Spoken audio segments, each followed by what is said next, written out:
అన్ని దేశాలు ప్రపంచం అందరూ కూడా జరుపుకుంటున్న ఏకైక పండగ, ఏకైక ఆరాధన ఏదైనా ఉందంటే ఒక్క క్రిస్మస్ మాత్రమే.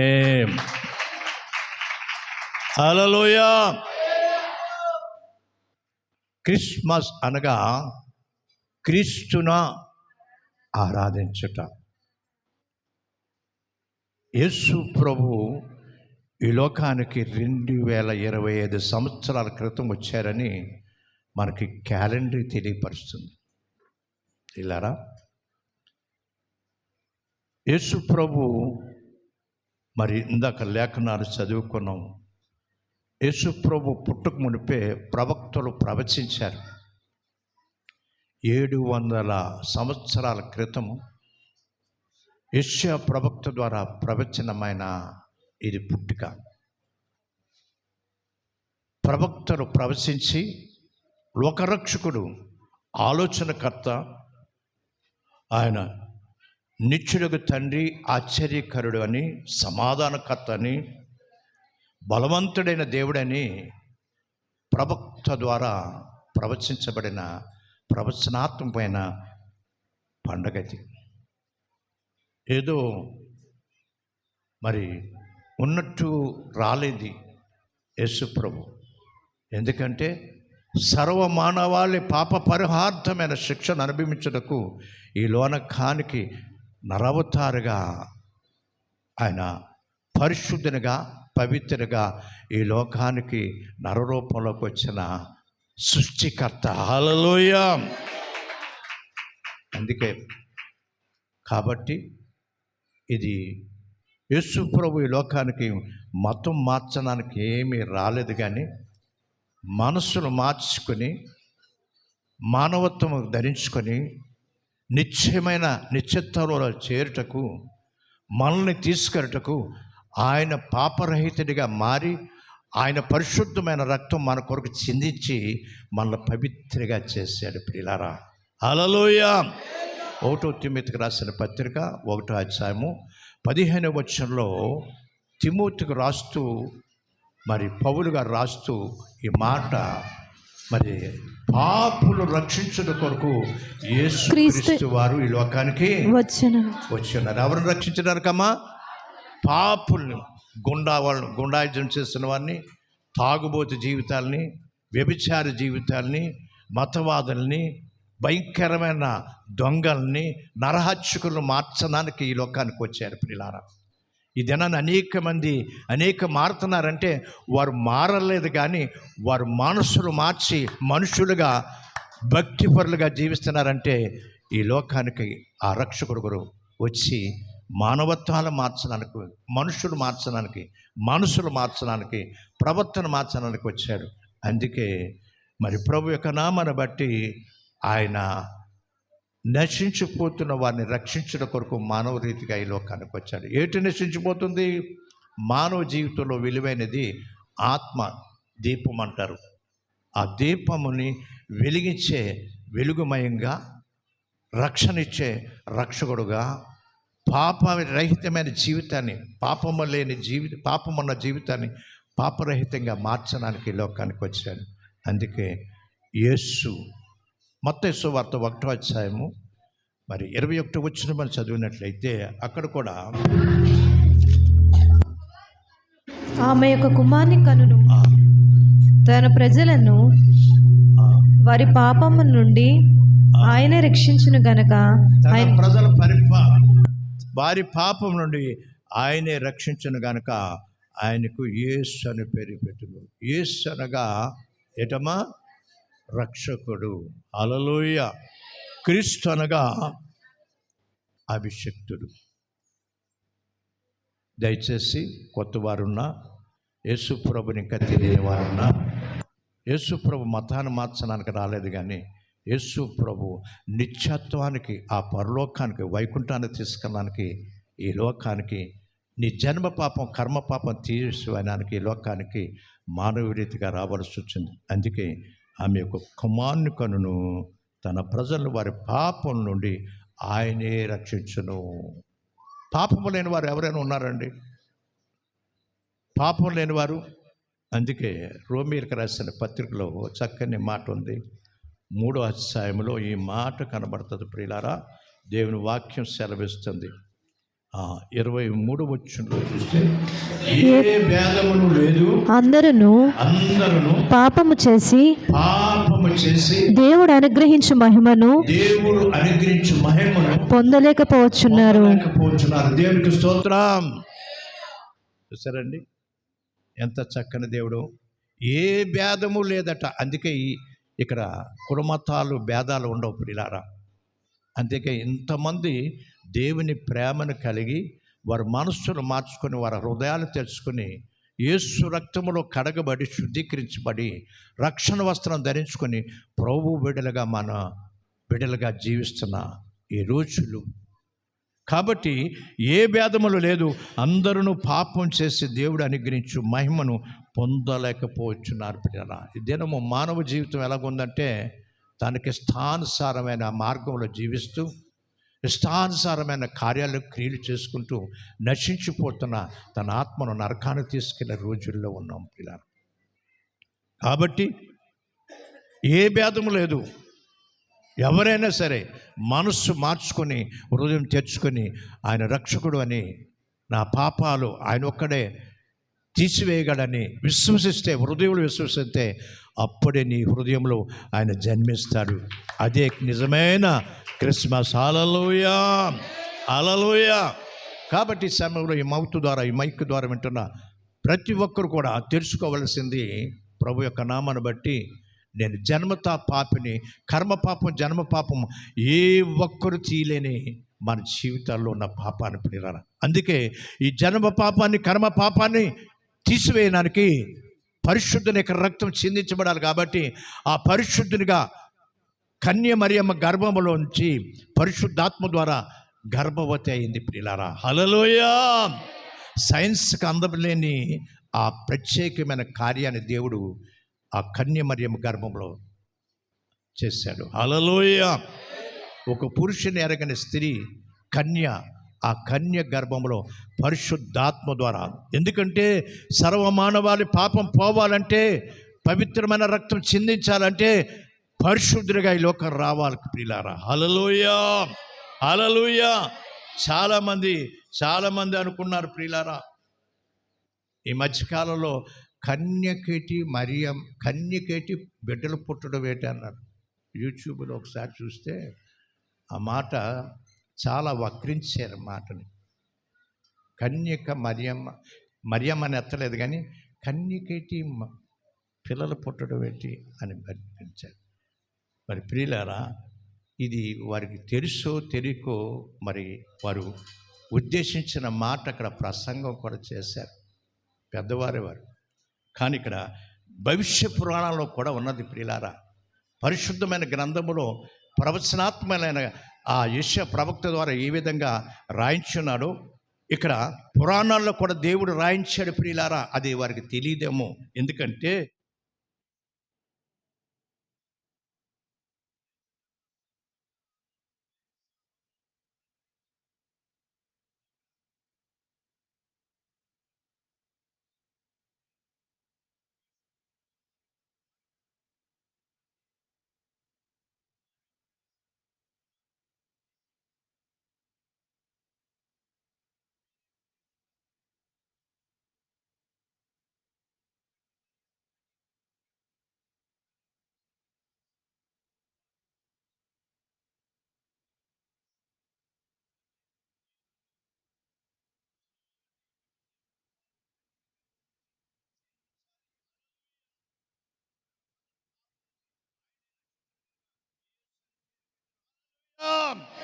కాబట్టి వారికి తెలియక ఈ మాటలు ఏదో సంతోషంగా ఆనందంగా ఇదొక క్రిటిసిజంగా అనుకున్నారు. కానీ గ్రంథాల్లోనే రాయించాడు దేవుడు.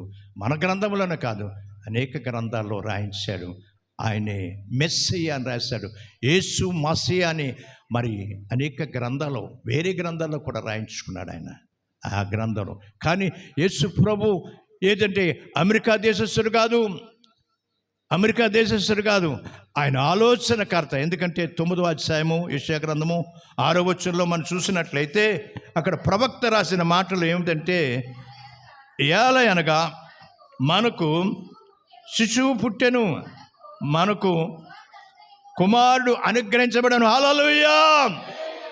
ప్రియులారా, ఆయన కూడా ఈ లోకానికి వచ్చే ముందు ఒక ప్రదేశాన్ని ఎన్నుకున్నాడు. ప్రియులారా, చాలామంది అమెరికా దేశస్థుడని అంటారని, లేకపోతే తక్కువ వాళ్ళకే దేవుడు అనుకుంటారని ఆయన ఉద్దేశం కలిగి మనం చూసినట్లయితే, గ్రహించినట్లయితే ప్రపంచంలో గ్లోబల్ అని ఉంటుంది.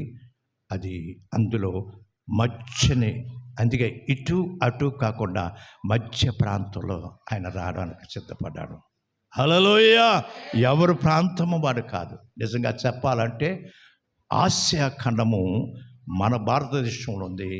అందుకే ప్రభువైన యేసుక్రీస్తు వారు ఎన్నుకున్న మధ్యాంతరమైన ఆ గోలుబులు చూస్తే అన్ని దేశాల్లో మధ్య దేశం అనేది ఆసియా ఖండం కనబడుతుంది.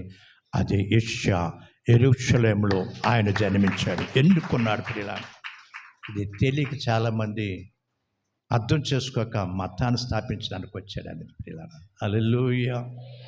ఇది మతానికి సంబంధించింది కాదు. మన భారతదేశంలో ఖండము, ఆ ఖండంలోనే ఆయన జన్మించి మన మధ్యకు వచ్చాడు. ప్రియులారా, కాబట్టి ఆయనకి ఏంటంటే, ఆయన యెషయా గ్రంథము 57వ అధ్యాయము 15వ వచనం మళ్ళా రాస్తాడు. యెషయా ప్రవక్త రాస్తాడు, ఆయన ఆ నివసించుతున్న పరిశుద్ధ స్థలాన్ని విడిచిపెట్టి, చదువుతాడు, మహాగణుడను మహోన్నతుడను పరిశుద్ధుడను నిత్య నివాసి అయిన వాడు ఇలాగ సెలవిచ్చుచున్నాడు. హల్లెలూయా. మహాగణుడు ఆయన. ఎందుకంటే ఆయనకి ఘనత ఎవరికి చెందనివ్వలేదు. ప్రియులారా, హల్లెలూయా. దేవదూతలు గణపరిచారు, సృష్టి గణపరిచింది, జ్ఞానులు గణపరిచారు, అలాగే ఈ యొక్క పెద్దలు గణపరిచారు ఆ రోజుల్లో. ప్రియులారా, ఎందుకంటే సృష్టి నక్షత్రం ద్వారా ఆయన గణపరచబడ్డాడు, ఆయన నిరూపించుకున్నాడు. ఆ పశువుడు పక్క దగ్గర ఎక్కడ పుట్టాడు అనుభూతికి ఆ పశువుడు పాక దగ్గరకు వచ్చి నక్షత్రం, అందుకే ప్రతి గృహాల దగ్గర ఒక నక్షత్రం, స్టార్ వెలిగించే నక్షత్రం ఉంటుంది. ప్రియులారా, హల్లెలూయా. ఆయన మహాగణుడు, ఎవరికే ఘనత చెందనివి. ఎందుకంటే సృష్టికర్త. ప్రియులారా, ఆయన చెట్టు కాయో రాయో కింద కాదు, కానీ ఆ ఏ రూపంలో కానీ సర్వాంతరామి, ఆ ఆత్మస్వరూపుడైన రక్షకుడు, ఆ మధ్యాంతరమైన భూమి మధ్యకు జన్మించాలని వచ్చారు. ఎవరిది కాదండి, ఆయనదే స్థలం. హల్లెలూయా, హల్లెలూయా. ఎందుకు వచ్చాడంటే ఆయన మరి చూసినట్లయితే మరి ప్రభు యొక్క నామాన్ని బట్టి నిత్య నివాసి అయిన ఆ పరలోకాన్ని విడిచిపెట్టి మానవ జీవితానికి, మన కొరకు, లోకరక్షణ కొరకు, పాపిని రక్షించడం కొరకు, పాప క్షమాపణ ఇచ్చడం కొరకు పరలోక రాజ్యాన్ని నిత్య నివాసిగా మనం ఉంచుటకు ఈ లోకానికి వచ్చాడు. దేవుని స్తోత్రం. హల్లెలూయా, హల్లెలూయా. అందుకే యెషయా గ్రంథంలో రాశాడు కదా, యెషయా గ్రంథంలో 9వ అధ్యాయంలో ఆలోచనకర్త అంటాడు. మొట్టమొదటి చదువుదాం. ఆయన భుజముల మీద ఏలయనగా మనకు శిశువు పుట్టెను, మనకు కుమారుడు అనుగ్రహించెను, ఆయన భుజముల మీద రాజ్యభారముండెను. ఏ భారం ఉన్నదమ్మా? రాజ్యభారము. పిల్లారం, ఆశ్చర్యకరుడట, ఆలోచనకర్త, బలవంతుడైన దేవుడు. అందుకే ఆయన పుట్టిక ఆశ్చర్యకరము. ప్రియులారా, ఎందుకంటే మత్తయి సువార్త 11:28 వచనంలో అంటాడు, ఏమంటాడమ్మా? ప్రయాసపడి భారం మోసుకుంటున్న సమస్త జనులారా. ఏ భారము? పాప భారంతో బంధింపబడుతున్న నీవు నన్ను కూడా రక్షించడం కొరకు పిలుపునిచ్చాడు ఈ లోకానికి వచ్చి. ఎందుకంటే ప్రయాసపడి భారం మోసుకుంటున్న సమస్త జనులారా ఆయన పిలుస్తున్నాడు. పిల్లరా, అంతేకాదు కుమారుడుగా ఈ లోకానికి మనకు అనుగ్రహించబడ్డాడు. అందుకే లోక సువార్త 2వ అధ్యాయం 10-11 వచనాలు చూస్తే లోకా సువార్త 2:10-11 అయితే అయితే ఆ దూత భయపడుకుడి ఇదిగో ప్రజలందరికీ కలగబోవు మహా సంతోషకరమైన సువార్తమానము నేను మీకు తెలియజేయుచున్నాను. దావీదు పట్టణమందు నేడు రక్షకుడు మీ కొరకు పుట్టి ఉన్నాడు. హల్లెలూయా. రక్షకుడు అంటే ఏంటమ్మా? ప్రభువు అంటే పరిపాలించేవాడు. రక్షకుడు అంటే జీరోగా ఉంది. కాపాడేవాడు, మనల్ని రక్షించేవాడు. హల్లెలూయా. రక్షక భటులు అంటారు దేని నుంచి? పోలీసు వారిని. అమ్మా, పోలీసు వారు ఇక్కడ ఉన్నారా? రక్షక భటులు అంటారు. తెలుగులో పోలీసు కాదు, రక్షక భటులు అంటారు. ఎందుకంటే దొంగతనాలు చేయకుండా, మర్డర్స్ చేయకుండా, పాపం చేయకుండా వాళ్ళని క్రమశిక్షణలో రక్షించి మంచి మార్గంలో నడిపించడానికి ప్రియులారా రక్షకుడు. అందుకే అంటారు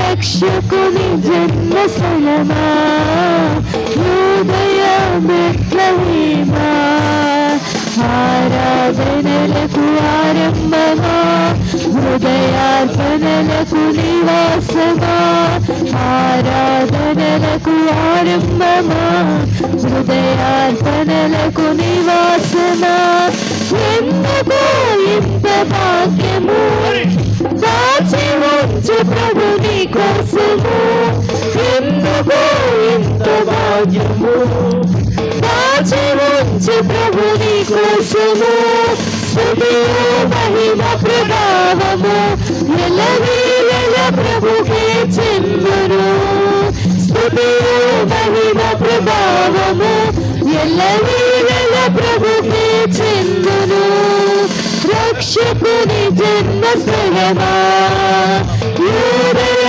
బెత్లెహేమా రక్షకుని జన్మస్థలమా యూదయ బెత్లెహేమా. హల్లెలూయా. ఎక్కడి నుంచి ఎందుకమ్మా వచ్చారు? రక్షించుట కొరకు మనకు వచ్చారు. పాపంలో నశించిపోతున్న మన జీవితాన్ని, మన ఆత్మను రక్షించుట కొరకు రక్షకుడుగా ఈ లోకానికి పుట్టి ఉన్నాడు. అందుకే ఈ దినాన్ని ఆ రక్షకుడు ఆయన యేసు ప్రభు ఆయన కావలసింది ఏంటమ్మా? ఆయన కావలసింది మన హృదయము, మన మనస్సు. దేవునికి స్తోత్రం.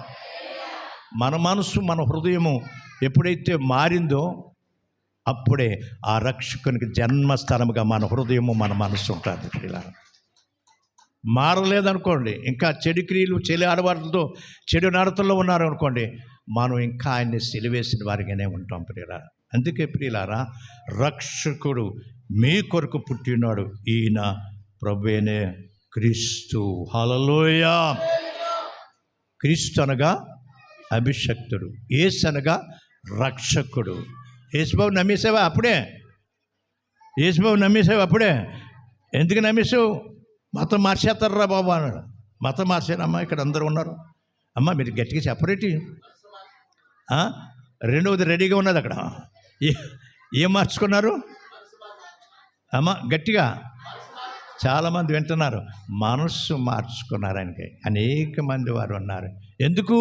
శాంతినిచ్చే దేవుడు మీకు సమాధానం ఇచ్చే దేవుడు అట. మిమ్మల్ని ఆశ్చర్యకరమైన కార్యాలు మీ జీవితంలో, మీ కుటుంబంలో చేయడానికి లోకానికి వచ్చారు. మీ కుటుంబంలో అనేకమైన రోగాలు కలిగి ఉన్న మన జీవితంలో, ఎందుకంటే చంటి పిల్లల్లోనే నానా ఆ వాక్యం వినండి, వాక్యం వినండి. అనేక మంది వస్తారు. వాక్యం వినండి. దానియేలు గారు వాక్యం వినండి, వాక్యం వినండి, చేయకండి. ఇంక చాలామంది వస్తారు. దేవునికి స్తోత్రం. హల్లెలూయా. ఎందుకంటే లోపల నుంచి కూడా బయటకు వస్తారు. మీరు ఆ కార్యక్రమాన్ని మొదలు పెడితే ఏమనుకోవద్దు దయచేసి. కాబట్టి శాంతి నచ్చినానికి ఆ రక్షకుడు ఎందుకు వచ్చాడంటే మీలో ఉన్న పాపాన్ని తీసివేయడానికి, శాంతి సమాధానం మీ కుటుంబాన్ని అనుగ్రహించడానికి. ఇదేనో చెప్పండి, రోగం లేని వారు ఎవరైనా ఉన్నారా? చెప్పండి. చిన్న పిల్లలతో సహా అనేకమైన రోగాలతో కలిగి ఉంది. అందుకే ఈదుకు హాస్పిటల్ అయిపోయింది. కాబట్టి ఆ రక్షించడానికి వచ్చిన ఆ రక్షణ కరుణామూర్తి ఆయన మార్గంలో జీవించినప్పుడు ఒంటి స్వస్థత, మనసు స్వస్థత, హృదయం మారుతుంది. ప్రియులారా, హల్లెలూయా. అసలు మధ్యన ఎందుకు ఆయన ఎన్నుకున్నాడో తెలిసిన? యోదయ బెత్లెహేము ప్రపంచ దేశాలన్నిటి కూడా మధ్యమైన ప్రాంతము యోదా బెత్లెహేము, దావీదు పట్టణం. గ్లోబల్ ఒకసారి వెరిఫై చేసుకోండి, చదువుకున్న వారు. ప్రపంచ పాఠం ఉంటుంది, అందులో యెరూషలేము ఉంటుంది, అందులో బెత్లెహేము దావీదు పట్టణం ఉంటుంది. ఎందుకు ఎన్నుకున్నాడు ప్రియులారా? ఈరోజు క్రైస్తవులుగా, క్రీస్తుని ఎరిగిన బిడ్డలుగా మన జీవితంలో అనేక సంవత్సరాలు క్రిస్మస్ పండుగలు చేసుకుంటున్నాం, ఎదుర్కొంటున్నాం. కానీ మన సమస్యలు అలాగే ఉంటున్నాయి, మన బాధలు అలాగే ఉంటున్నాయి, మన ఇబ్బందులు అలాగే ఉంటున్నాయి, మన రోగాలు అలాగే ఉంటున్నాయి. మన యొక్క అన్ని విషయాల్లో కూడా మరి అనేక రకాలుగా అపోతున్న ప్రియులారా చేసుకుంటున్నాం. ఎందుకు ఆ మధ్య ప్రాంతంలో, ఆ చిన్న దేశంలో, చిన్న ప్రాంతంలో ఎందుకు పుట్టవలసి వచ్చింది ప్రియులారా? నీ జీవితంలో కూడా ఎన్నో కష్టాలు, ఎన్నో శ్రమలు, ఎన్నో బాధలు అనిపిస్తూ, ఎన్నో ఇబ్బందులు అనిపిస్తూ, ఇంకా నా జీవితానికి ఇంతే, నాకు సమాధానం లేదు, నాకు ఏది, ఎన్నో క్రిస్మస్లు చేసుకున్నాం, మనకి అలాగే బాధలు, చింతలు అలాగే ఉండిపోతున్నాయి ప్రియులారా. ఇంకా నా జీవితానికి ఇంతే అనుకునే పరిస్థితిలో ఈ దినము నిజమైన క్రిస్మస్ ఏ విధంగా వచ్చిందో చూద్దాం. హల్లెలూయా, హల్లెలూయా. అనోలు ఇంకా నా దరిద్రం ఇంతేనా, నా రోగం ఇంతేనా, నా శ్రమలు ఇంతే అనుకుని ముందుకెళ్తున్నామో ప్రియులారా. అందుకే ఒక చక్కని మాట యేసయ్య నిన్ను ఆదరించే ఆలోచనకర్తగా ఒక మాట రాయించాడు. మత్తయి సువార్త 2వ అధ్యాయము 5వ వచనం చూస్తే, యోదయ దేశపు బెత్లెహేమా అన్నాడు. చెప్పండి హల్లెలూయా. అందుకు వారు, యూదయ బెత్లెహేములోనే, ఏలయనగా యూదయ దేశపు బెత్లెహేమా, నీవు యూదా ప్రధానులలో ఎంత మాత్రమును అల్పమైన దానివు కావు. ఇశ్రాయేలును నా ప్రజలను పరిపాలించే అధిపతి మీలో నుండి వచ్చును. దేవునికి స్తోత్రం. నీ నుంచి వచ్చిన హల్లెలూయా. ఏ మాత్రము కూడా అల్పమైన వారు కాదు, బలహీనమైన వారు కాదు, అసమాధానమైన వారు కాదు, ఆరోగ్యం లేని వారు కాదు, కష్టపడిన వారు కాదు, అలాగే ఉండడం కాదు. ఇప్పుడే నిజమైన క్రిస్మస్ నీ హృదయమును నింపితే ఇవన్నీ కూడా నీ జీవితంలోకి వెళ్ళిపోతాయి ప్రియులారా.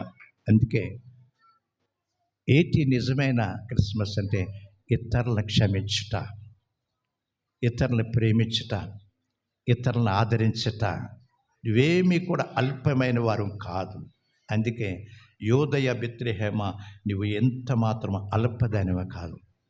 ఇంకా నా బాధ ఇంతేనా, నా కష్టం ఇంతేనా, నా రోగం ఇంతేనా అనుకుంటున్నాము, ఏమీ కాదు ప్రియులారా.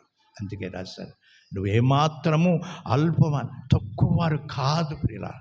అందుకే ఆ నీ హృదయంలో యేసు ప్రభువు పుట్టాలని ఆశపడుతున్నాడు. కాబట్టి నీ జీవితంలో అందుకే మొట్టమొదట క్షమాపణ నీ జీవితంలో రావాలి. చప్పట్లు హల్లెలూయా, హల్లెలూయా.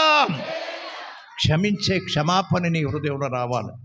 ఇతరులు ఆదుకునే ప్రేమ నీలో ఉండాలి. చప్పట్లు హల్లెలూయా. ఇతరులు ఆదుకునే ప్రేమ నీలో ఉండాలి.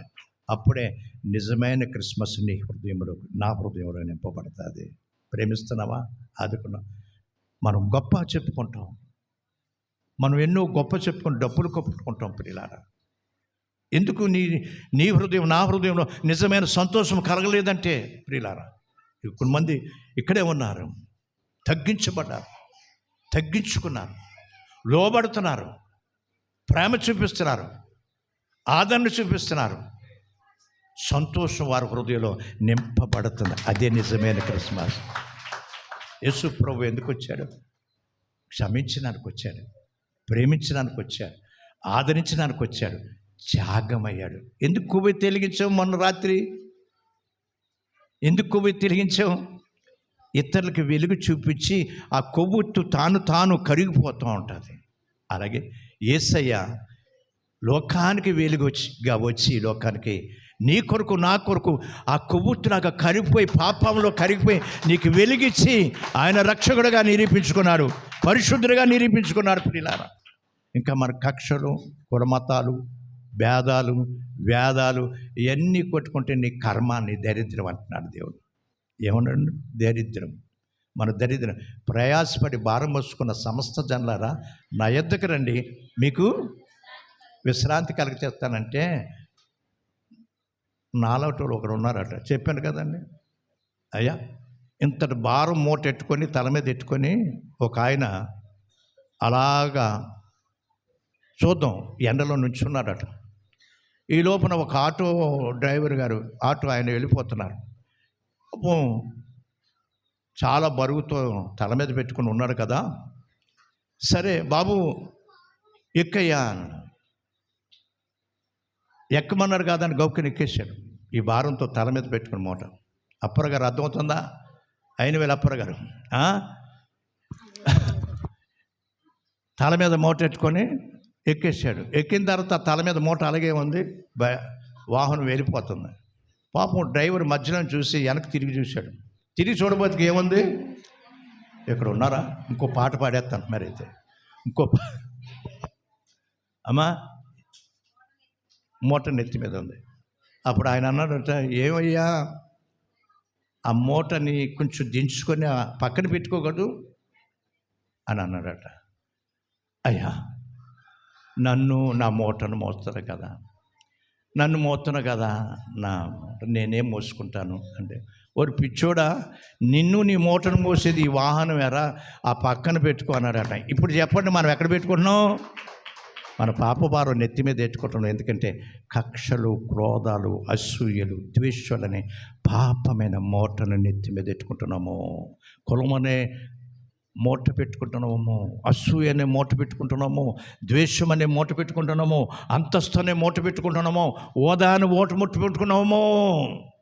అవి నేను పరలోక రాజ్యానికి తీసుకెళ్ళి, నేను ఏమాత్రం పరలోక రాజ్యానికి తీసుకెళ్ళవు ప్రియులారా. జాగ్రత్త ప్రియులారా. ఈ దినము నిజమైన క్రిస్మస్ నీ జీవితంలో రావాలంటే ప్రభు క్షమించే మనసు, ప్రేమించే హృదయం నీలోకి వచ్చినప్పుడు ఏం చేస్తాడమ్మా? అమ్మా ఆయన జన్మిస్తాడు నీ హృదయంలో. హల్లెలూయా, హల్లెలూయా, హల్లెలూయా. అందుకే కీర్తనకారుడు అంటాడు, ఆయన ఆలోచన కథ 139 అధ్యాయం 14 వచ్చిన చూస్తే దావీదు అంటున్నాడు, ఆశ్చర్యం కలుగుతుందట ఆయన మనకు జన్మ, మనము పిండమనే ఉండగా మన దినాలన్నీ ఆయనకి అనుగ్రహించబడినట. నేను పిండమనై ఉండగా నీ కన్నులు నన్ను చూచెను. నియమింపబడిన దినములలో ఒకటైనను కాకమునుపే నా దినములన్నీ నీ గ్రంథములో లిఖితములాయెను. చూసారండి, దావీదు మహారాజు, గొడ్లు కోసుకుని వాడు మహారాజు చేశాడు. అమ్మ జాగ్రత్తగా వినాలి, ఈ భారం నీ మీదే పెట్టుకుంటే నీవే కష్టపడతావు. ఎన్ని క్రిస్మస్లు వచ్చినా. కిస్మిస్ అంటే ఇంకొక అర్థం చెప్పనా? కిస్మిస్, చాలామంది కిస్మిస్ చేసుకుంటున్నారు. ఏంటి కిస్మిస్? కాదు, క్రైస్ట్ మాస్ దినం చేసుకోవాలి మనం. అమ్మా కోళ్ళు కోసుకోవడం, చాలామంది సంబరాలు చేసుకోవడం కాదు కావాల్సిన పిల్లలను. ఒక ఆయన ఏంటండి చక్కని కోడిపుంజని పెంచాడు. ఏంటి కోడిపుంజని పెంచాడు చక్కగా. ఎప్పుడు కోసుకుందామని?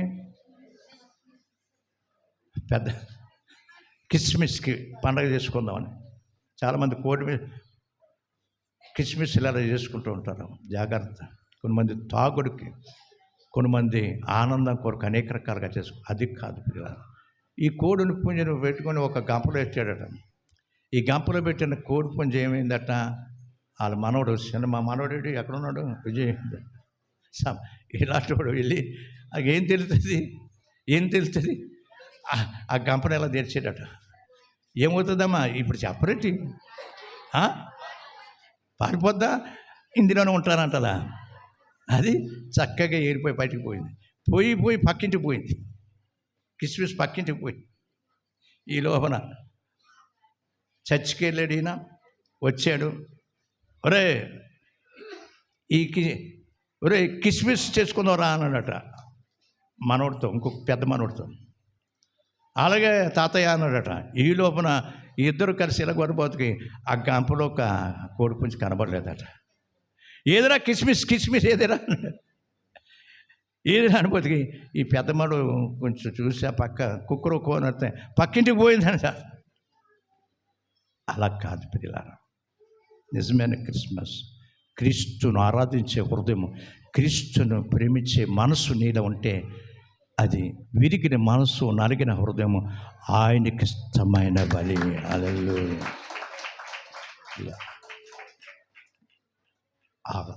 ఆరాధించుట అనగా మన హృదయం మారాలి, మన మనసు మారాలి. ఎప్పుడైతే రెండు నీ జీవితంలో కలుగుతాయో అప్పుడు లోకాన్ని, పాపాన్ని, శాపాన్ని జయించే శక్తి నీలోకి దేవుడు ఆయన నీలోకి పుడతాడు. ఆ శక్తి నీకు ఇస్తారు, ఆలోచన చెప్పి నడిపిస్తారు పిల్లలు. హల్లెలూయా. ముఖ్యంగా యేసయ్య మానవాళ్ళలోకి రావడానికి 3 విషయాలు. ఎందుకంటే ఒకటి, పాపాన్ని తీయడానికి ఈ లోకానికి వచ్చాడు. రెండవదిగా నిన్ను పరలోకాన్ని చేర్చడానికి వచ్చాడు. మూడవదిగా నరకాన్ని తప్పించడానికి వచ్చాడు. అందుకే ఈ లోకంలో ఆయన నిన్ను నీ హృదయంలో, నీ మనసులో పడితే నిజమైన క్రిస్మస్. ఆ హృదయంలో పశువుల తొట్టులో ఎలాగే యేసు ప్రభు తల్లి స్థలము లేక ఎక్కడ ఆ స్థలము, ఎక్కడ ఆ సత్రంలో పెట్టారు, ఎక్కడ ఆ స్థలము అక్కడ రాస్తాడు. లోకా సువార్త మనం చూసినట్లయితే 6వ అధ్యాయంలో 6వ వచనంలో చూస్తే, 2వ అధ్యాయము మరి చూసినట్లయితే 5వ వచనం నుంచి 6, 7 వచనాలు చూస్తే ఇక్కడ చక్కటి మాట రాయించాడు. ఈ మాట చెప్పి ముగిస్తాను. యోసేపు దావీదు వంశములోను గోత్రములోను పుట్టినవాడు గనుక తనకు భారీగా ప్రదానము చేయబడి గర్భవతి అయి ఉండిన మర్యాద కూడా ఆ సంఖ్యలో రాయబడుట. రాశాడు ప్రదానం చేయబడిన గర్భవతి ఉండిన అన్నాడు, రాశాడు. ప్రతి మాటకి చక్కటి వచనాలు, ఆ అర్థాలు కలిగి ఉన్నది పరిశుద్ధమైన గ్రంథం. చదువుతాను. మరియతో కూడా ఆ సంఖ్యలో రాయబడి గలిలయలోని నజరేతు నుండి యూదయలోని బెత్లెహేము అనబడిన దావీదు ఊరికి వెళ్ళెను. వారక్కడ ఉన్నప్పుడు ఆమె ప్రసవ దినములు నిండెను గనుక తన తొలిచూలు కుమారుని కని. ఎక్కడ కని? ఇది ప్రపంచానికి ఒక సవాల్. సర్వరక్షకుడు ఘనత చెందిన ఆ సింహాసనాన్ని విడిచిపెట్టి, ఆ మహాపట్టణాన్ని, పరిశుద్ధ స్థలాన్ని విడిచిపెట్టి, ఆ కంపు కొట్టి ప్రపంచంలోకి, మానవ జీవితంలోకి, మానవ ప్రపంచంలోనికి, దేశంలోనికి ఎందుకు రావలసింది? ఎలా పుట్టాడు? ఆయన తగ్గించుకున్నాడు. కానీ ఎప్పుడైనా నువ్వు తగ్గించబడ్డావా? ఎప్పుడైనా విధేయత కలిగి ఉన్నావా? ఎప్పుడైతే ప్రేమ గుణం ఉన్నదా? ఎప్పుడైతే క్షమాపణ గుణం ఉన్నదా? ఎప్పుడైనా సహాయం చేసే గుణం ఉన్నదా? ఇది వేసే పుట్టాలంటే ఎప్పుడు మన జీవితంలో ఒకరిని విమర్శించుకోవడం, ఒకరి మీద అసూయపడడం, ఒకరి మీద ద్వేషం ఉంచుకోవడం, ఒకరి మీద కక్ష కట్టడం, పొరుగు వారిని ఆశించడం, ఇదేనా క్రిస్మస్? స్థలం లేక రక్షకుడై ఉండి కూడా ఫిలిప్పీయులకు రాసిన పత్రిక 2:6-7 వచనాలు చూస్తే చదవలసిన సమయం లేదు. ఆయన ఉండవలసిన స్థానాన్ని విడిచిపెట్టాడు. పరమాత్ముడైన, లోకరక్షకుడైన, సృష్టికర్త అయిన, రక్షకుడైన దేవుడు ఆయన పరిశుద్ధమైన స్థలంలోంచి విడిచిపెట్టకూడదని భాగ్యం ఎంచుకోలేక మానవ లోకానికి ఎందుకు వచ్చాడంటే నిన్ను రక్షించిన కొరకు, ఈ క్రియలన్నీ నీలోంచి తీసివేయడానికి, ఈ క్రియలన్నీ కూడా నీలోంచి చంపించి నిన్ను నరకానికి వెళ్లకుండా పరలోకానికి తీసుకెళ్ళడానికి ఈ లోకానికి రక్షకుడుగా వచ్చాడు. హల్లెలూయా. ఎక్కడ కన్నదండి మరియమ్మ గారు? ఎక్కడ కన్నీనని రాశారంటే అర్థం చేసుకోవాలి. స్థలం లేక అని రాశాడు. ఎక్కడ? మన హృదయంలో స్థలం లేదు. మన హృదయంలో స్థలం లేదు. నిన్ను అడిగేది కులం కాదు, నిన్ను అడిగేది హోదాది కాదు, నిన్ను అడిగేది నలుపు తెలుపు అందాలు చెందాలు అడగలేదు.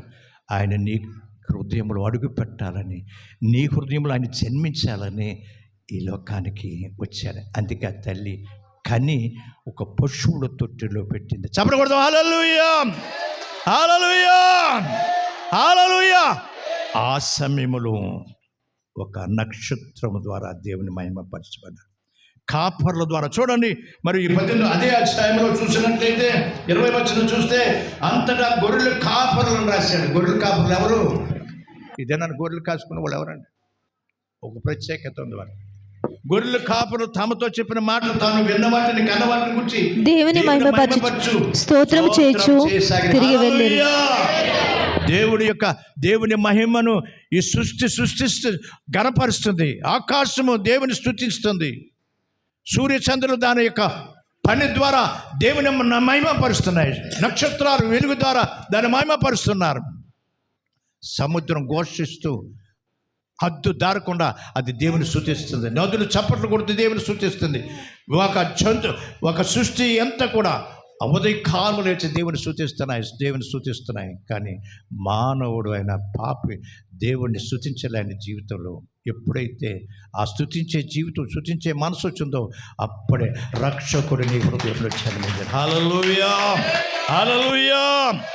అందుకే 14వ వచనంలో రాస్తాడు, సర్వోన్నతమైన స్థలములో దేవునికి మహిమయు ఆయనకి ఇష్టమైన మనుషులు భూమి మీద సమాధానము కలుగునుగాక అని దేవుని స్తోత్రం చేయుచుండెను. హల్లెలూయా. ఎప్పుడైనా గమనించారా?